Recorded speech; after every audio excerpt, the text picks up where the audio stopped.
everyone. The world can be a scary place, especially if you could be faced with death anytime you go out to eat. That's what thousands of people who suffer from food allergies have to live with every day.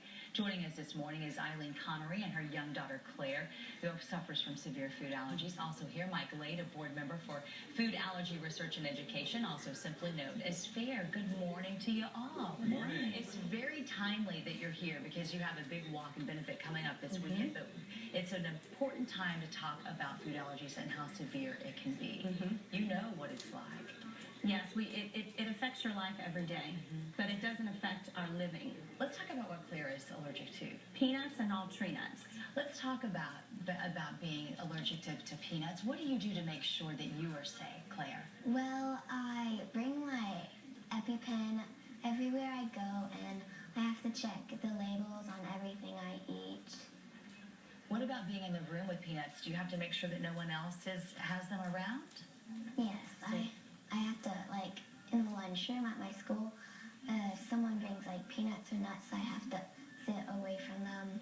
Yeah, just to make sure that you're very safe. And you mentioned that EpiPen, and you have an important message to talk about the EpiPen. There's a lot of things that people need to know, especially in light of the young girl in California who just recently lost her life a few weeks ago because she accidentally ingested a peanut product. I think one of the most important things is to always have it on your body.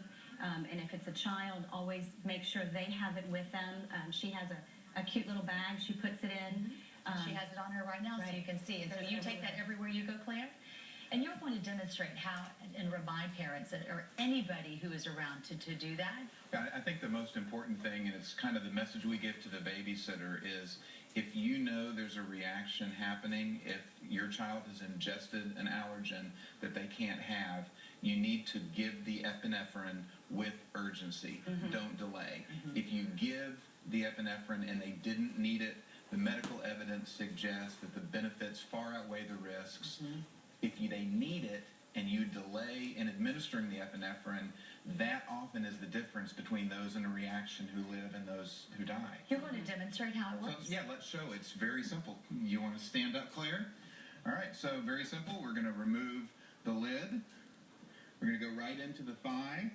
You'll hear a click, and it's in and count to 10. We won't go the full 10, but in and count to 10. And just so our viewers know, this is actually just a practice one, because if you had actually injected that into her leg, you would immediately have to call an ambulance. That's right. We'd be headed to the hospital. Right. So it's just a good way to practice and show people how it's done.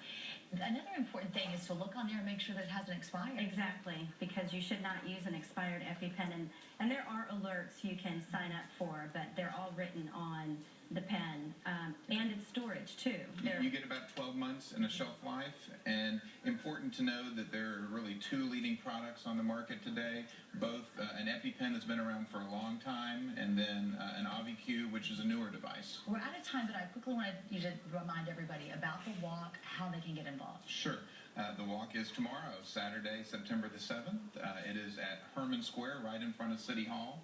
We start at 8 a.m. and they can go to foodallergywalk.org and sign up. It's a free event, and we welcome everybody in the community. The more Houstonians we get involved, the more money goes to research to hopefully finally find a cure for one of the most aggravating problems there is, and that's food allergies. It's good to talk to you both. Thank you so much. Thank you, Claire, for coming in. You did a great job.